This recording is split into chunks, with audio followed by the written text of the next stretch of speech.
അവരുടെ മനസ്സിൽ ഇപ്പോഴും നിങ്ങളുണ്ടോ? അവരിപ്പോഴും നിങ്ങളെ സ്നേഹിക്കുന്നുണ്ടോ? എന്നുള്ളതാണ്. നോ കോൺടാക്റ്റ് അല്ലെങ്കിൽ ബ്രേക്കപ്പ് ആയിട്ടുള്ള സിറ്റുവേഷൻ ഫേസ് ചെയ്യുന്നവർക്ക് കൂടുതൽ പേർക്കും വാച്ച് ചെയ്യാവുന്നതാണ്. ഓക്കെ. കൂടുതൽ പേരും ഒത്തിരി നാളായിട്ട് ബ്രേക്കപ്പ് സിറ്റുവേഷനിലാണ് അല്ലെങ്കിൽ സെപ്പറേഷനിലാണ് എന്ന് കാണുന്നുണ്ട്. പക്ഷേ ഇവിടെ ഒരു സ്പിരിച്വൽ കണക്ഷൻ എനർജിയാണ് കൂടുതലായിട്ട് കിട്ടുന്നത്. അതായത് നിങ്ങളിപ്പോൾ ഫിസിക്കലി സെപ്പറേറ്റഡ് ആണ് എങ്കിൽ പോലും നിങ്ങൾക്കിടയിൽ സ്പിരിച്വൽ കണക്ഷൻ വളരെ വളരെ ആഴമേറിയതാണ്. എത്രമാത്രം ഈ റിലേഷൻഷിപ്പിൽ നിന്ന് നിങ്ങൾ അകന്നു മാറാനായിട്ട് ശ്രമിച്ചാലും മറ്റെന്തൊക്കെ കാര്യങ്ങളിൽ നിങ്ങൾ കോൺസെൻട്രേറ്റ് ചെയ്യാൻ ശ്രമിച്ചാലും നിങ്ങൾ എപ്പോഴും ഈ ഒരു വ്യക്തിയുമായിട്ട് സ്പിരിച്വലി കണക്റ്റ് ആയിക്കൊണ്ടേയിരിക്കുന്നു. ഈ വ്യക്തിയുടെ ഓർമ്മകൾ എപ്പോഴും നിങ്ങളിലേക്ക് വന്നുകൊണ്ടേയിരിക്കുന്നതായിട്ടാണ് കാണുന്നത്. ദാറ്റ് മീൻസ് തീർച്ചയായിട്ടും ആ വ്യക്തി എല്ലാ രീതിയിലും നിങ്ങളെ ഇഷ്ടപ്പെടുന്നുണ്ട്. എല്ലാ രീതിയിലും അവർക്ക് നിങ്ങളെ അവരുടെ ലൈഫിൽ അക്സെപ്റ്റ് ചെയ്യാൻ അവർ ആഗ്രഹിക്കുന്നുണ്ട്. അവർ നിങ്ങളോട് പറയാത്ത അതിനേക്കാളും അധികം ആഴത്തിൽ അവർ നിങ്ങളെ പ്രണയിക്കുന്നുണ്ട്. എക്സ്പ്രസ് ചെയ്യാൻ കഴിയാത്ത അത്രമാത്രം ആഴത്തിൽ അവർക്ക് നിങ്ങളോട് താല്പര്യമുണ്ട്. അവർക്ക് നിങ്ങളോട് സ്നേഹമാണ്. പക്ഷെ എങ്ങനെയാണ് പലതരത്തിൽ അവർ നിങ്ങളിലേക്ക് കോൺടാക്റ്റ് ചെയ്യാൻ വേണ്ടിയിട്ട് ശ്രമിക്കുന്നുണ്ടാവാം. പലതരത്തിൽ ഇതിനോടകം തന്നെ നിങ്ങൾ അറിയാതെ നിങ്ങളുമായിട്ട് കമ്മ്യൂണിക്കേറ്റ് ചെയ്യാനായിട്ട് അവർ പല വഴികളും അന്വേഷിക്കുന്നുണ്ട്. ചിലപ്പോൾ അവർ ഈ ഒരു സമയത്ത് നിങ്ങളെ സോഷ്യൽ മീഡിയ വഴി സ്പൈ ചെയ്യുന്നുണ്ടാവാം. പക്ഷേ അവർ നിങ്ങളുടെ ഒരു വെൽവിഷറാണ്. ഒരു എന്താണ് പാരൻസിന് കുഞ്ഞുങ്ങളോട് ഉള്ള പോലുള്ള സ്നേഹം അല്ലെങ്കിൽ അമ്മയ്ക്ക് കുഞ്ഞിനോടുള്ള പോലുള്ള അത്രയും കെയറിങ് ആയിട്ടുള്ള ഒരു സ്നേഹം, ഒരുപാട് പൊസസീവ് ആയിട്ടുള്ള ഒരു വ്യക്തി, അത്തരം ക്യാരക്ടറുള്ള ഒരു പേഴ്സൺ ആയിരിക്കാം. ഇവിടെ നമുക്ക് ഡെവിൾ കാർഡ് റിവേഴ്സ് ആയിട്ടാണ് വന്നിരിക്കുന്നത്. ഫിസിക്കൽ അട്രാക്ഷൻ വളരെ കുറവായിരിക്കാം, പക്ഷേ ഇമോഷണലി ആ വ്യക്തി ഒരുപാട് നിങ്ങളോട് അടുത്തിരിക്കുകയാണ്. അല്ലെങ്കിൽ അവർക്ക് ആ സ്പിരിച്വൽ കണക്ഷനാണ് നിങ്ങളോട് ഏറ്റവും കൂടുതൽ ഉള്ളത്. സോറി. മേ ബി നിങ്ങൾക്കും ഈ ഒരു സെയിം ഫീലിംഗ് ആയിരിക്കാം. നിങ്ങൾക്ക് ആ വ്യക്തിയോട് ഫിസിക്കൽ ആയിട്ടുള്ള അട്രാക്ഷൻ ആയിരിക്കില്ല, മാനസികമായിട്ടുള്ള അടുപ്പം അല്ലെങ്കിൽ സ്പിരിച്വൽ കണക്ഷനാണ് നിങ്ങൾക്ക് കൂടുതലായിട്ട് തോന്നിയിട്ടുള്ളത്. ആ വ്യക്തിക്കും അതുപോലെ തന്നെയാണ്. കൂടുതൽ പേരും ഈ ഒരു സമയത്ത് ട്വിൻ ഫ്ലെയിം അല്ലെങ്കിൽ സോൾമേറ്റ് എനർജിയിലാണ് കാണുന്നത്. വളരെ കൂടുതൽ പേർക്കും ആ ഒരു എനർജി തന്നെയാണ് കിട്ടുന്നത്. പക്ഷെ ഒരു പ്രതീക്ഷയുമില്ലാത്ത റിലേഷൻഷിപ്പാണ് എന്ന് പോലും നിങ്ങൾക്ക് തോന്നിയിട്ടുള്ള ഒരു റിലേഷൻഷിപ്പ് ആയിരിക്കാം. പക്ഷെ എങ്കിൽ പോലും ഈ റിലേഷൻഷിപ്പിൽ വീണ്ടും ഒരു റീബർത്ത് ആണ് കാണുന്നത്. ദാറ്റ് മീൻസ് എത്രമാത്രം എൻഡായി പോയാലും ഈ റിലേഷൻഷിപ്പിൽ വീണ്ടും ഒരു പുതിയ തുടക്കം ഉണ്ടാവും എന്നുള്ളത് ഡെഫിനറ്റ് ആയിട്ടുള്ള ഒരു കാര്യമാണ്.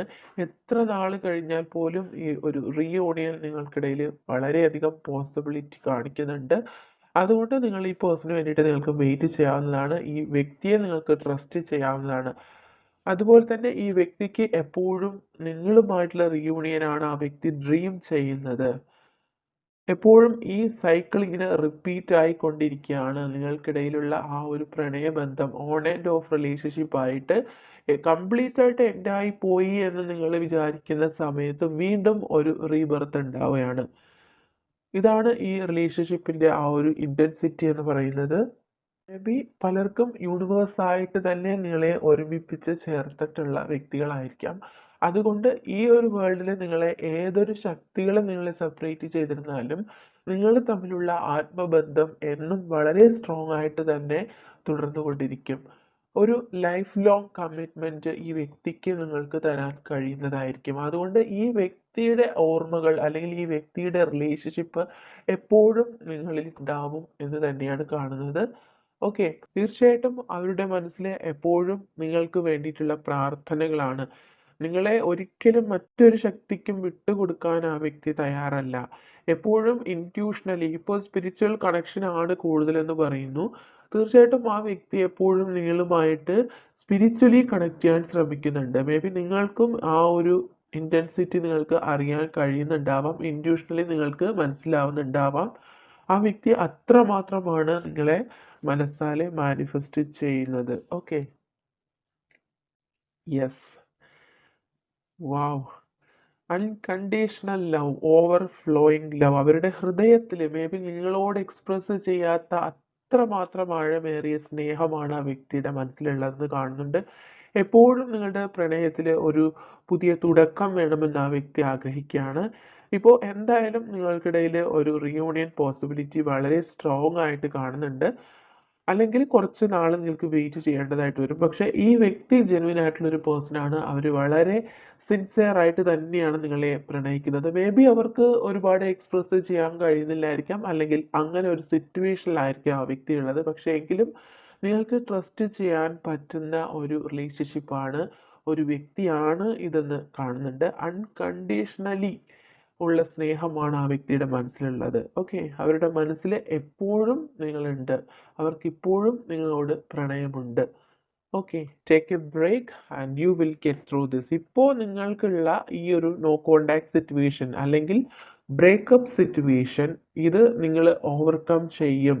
ഈ ഒരു സിറ്റുവേഷൻ നിങ്ങളിൽ നിന്ന് കടന്നു പോകും. നിങ്ങളുടെ ലൈഫിൽ തീർച്ചയായിട്ടും ഒരു ചേഞ്ച് സംഭവിക്കും എന്നുള്ളതാണ് നിങ്ങളുടെ ക്വസ്റ്റ്യനുള്ള ആൻസർ. നിങ്ങളിപ്പോൾ ഒരുപാട് ചോദ്യങ്ങൾ നിങ്ങളുടെ മനസ്സിൽ വന്നിട്ടുണ്ടായിരിക്കാം. അതിനുള്ളൊരു ആൻസറാണ് ഈ ഒരു ബ്രേക്കപ്പ് സിറ്റുവേഷൻ മാറുമോ എന്ന് നിങ്ങൾ മനസ്സിൽ ചിന്തിച്ചിട്ടുണ്ടായിരിക്കണം. പക്ഷേ ആ ഒരു സിറ്റുവേഷൻ തീർച്ചയായിട്ടും നിങ്ങൾ ഓവർകം ചെയ്യും എന്നുള്ളതാണ് ഇവിടെ നമുക്ക് കിട്ടുന്ന ഒരു മെസ്സേജ്. യെസ്, ഒരുപാട് കാര്യങ്ങൾ നിങ്ങൾക്കിടയിൽ ഇനിയും പുറത്തു വരാൻ ഒരുപാട് ഹിഡൻ ആയിട്ടുള്ള കാര്യങ്ങൾ ഈ റിലേഷൻഷിപ്പിലുണ്ട്. പക്ഷെ അതെല്ലാം നിങ്ങൾക്ക് ഒരു റീയൂണിയൻ വരുന്ന സമയത്ത് നിങ്ങൾക്ക് മനസ്സിലാവുന്നതായിരിക്കും. തീർച്ചയായിട്ടും നിങ്ങളിപ്പോൾ അറിയാൻ ആഗ്രഹിച്ചിട്ടുള്ള ഈ വ്യക്തിയെ കുറിച്ചിട്ട് നിങ്ങൾക്ക് ഒരുപാട് ഡൗട്ട്സ് ഉണ്ടായിരിക്കണം. ഒരുപാട് കാര്യങ്ങൾ അവർ നിങ്ങളിൽ നിന്ന് മറച്ചു വെക്കുന്നു എന്ന് നിങ്ങൾക്ക് തോന്നുന്നുണ്ടായിരിക്കാം. പക്ഷെ അതെല്ലാം നിങ്ങൾക്ക് ഒരു റീയൂണിയൻ ഉണ്ടാവുന്ന സമയത്ത് നിങ്ങൾക്ക് മനസ്സിലാവുന്നതായിരിക്കും. ഓക്കെ. യെസ്. ഇപ്പോൾ നിങ്ങൾക്ക് ഏറ്റവും അനുയോജ്യമായിട്ട് നിങ്ങൾക്ക് കിട്ടുന്നൊരു മെസ്സേജ്, നിങ്ങളുടെ മനസ്സിലുള്ള നെഗറ്റീവ് തിങ്കിങ്സ് നിങ്ങൾ മാറ്റുക. നിങ്ങൾ കൂടുതൽ സെൽഫ് ഫോക്കസ്ഡ് ആവാനായിട്ട് ശ്രമിക്കുക. സെൽഫ് ലവ് പ്രാക്ടീസ് ചെയ്യുക. സെൽഫ് റെസ്പെക്റ്റ് കൊടുക്കുക. ഓക്കെ, നിങ്ങളുടെ മനസ്സിലിപ്പോൾ ഒരുപാട് ഒരുപാട് നെഗറ്റീവ് തോട്ട്സ് വരുന്നുണ്ട്. ഈ വ്യക്തിയെക്കുറിച്ച് ഒരുപാട് നിങ്ങൾ ചിന്തിക്കുന്നുണ്ട്. ഈ വ്യക്തി ജെനുവിൻ ആണോ അല്ലയോ, ഈ വ്യക്തിയെ ട്രസ്റ്റ് ചെയ്യാൻ കഴിയുമോ ഇല്ലയോ എന്നുള്ള ചിന്തകൾ എപ്പോഴും നിങ്ങൾക്കുള്ളതായിട്ട്, നിങ്ങൾക്ക് പലർക്കും ഉള്ളതായിട്ട് കാണുന്നുണ്ട്. ഈ ഒരു സമയത്ത് ആ ഒരു ചിന്തകൾ നിങ്ങൾക്ക് ഉണ്ടെങ്കിൽ അതെല്ലാം നിങ്ങൾ മാറ്റി വെക്കുക. നിങ്ങൾ സെൽഫ് ഫോക്കസ്ഡ് ആവുക. ഓക്കെ. ഓക്കെ ദെൻ യെസ്, തീർച്ചയായിട്ടും നിങ്ങളുടെ ലൈഫിലേക്ക് ഒരുപാട് അബണ്ടൻസ് ഉണ്ടാവുന്നുണ്ട്. നിങ്ങൾ ആഗ്രഹിച്ച ഏതോ ഒരു കാര്യം നിങ്ങളിലേക്ക് മാനിഫെസ്റ്റ് ആയിട്ട് വരുന്നുണ്ട്. നിങ്ങൾ ചിലപ്പോൾ പ്രതീക്ഷിക്കാതിരിക്കുന്ന ഒരു സാഹചര്യത്തിൽ ഈ വ്യക്തി ചിലപ്പോൾ നിങ്ങളിലേക്ക് തിരികെ വരുന്നതായിരിക്കാം. അതുപോലെ നിങ്ങൾ ഏറ്റവും കൂടുതൽ ആഗ്രഹിക്കുന്ന ഒരു കാര്യം ഈ ലൈഫിൽ, ഇപ്പോൾ നിങ്ങൾ ഏറ്റവും കൂടുതൽ ഇമ്പോർട്ടൻസ് കൊടുക്കുന്ന ഒരു കാര്യം നിങ്ങളുടെ ലൈഫിലേക്ക് വരുന്നുണ്ട്. അതിൻ്റെ ഒരു പോസിബിലിറ്റി ആണ് ഇവിടെ കിട്ടുന്നത്. നിങ്ങൾ പോലും പ്രതീക്ഷിക്കാത്തൊരു സാഹചര്യത്തിലായിരിക്കും അത് നിങ്ങളുടെ ലൈഫിലേക്ക് എൻറ്റർ ചെയ്യുന്നത്. അത്രമാത്രം ഒരു സന്തോഷമായിട്ടുള്ളൊരു മൊമെൻറ്റ് നിങ്ങളുടെ ലൈഫിലേക്ക് വരുന്നുണ്ടാവാം. ഒരു ഗുഡ് ന്യൂസ് നിങ്ങൾ കേൾക്കുന്നുണ്ടാവാം. ഓക്കെ.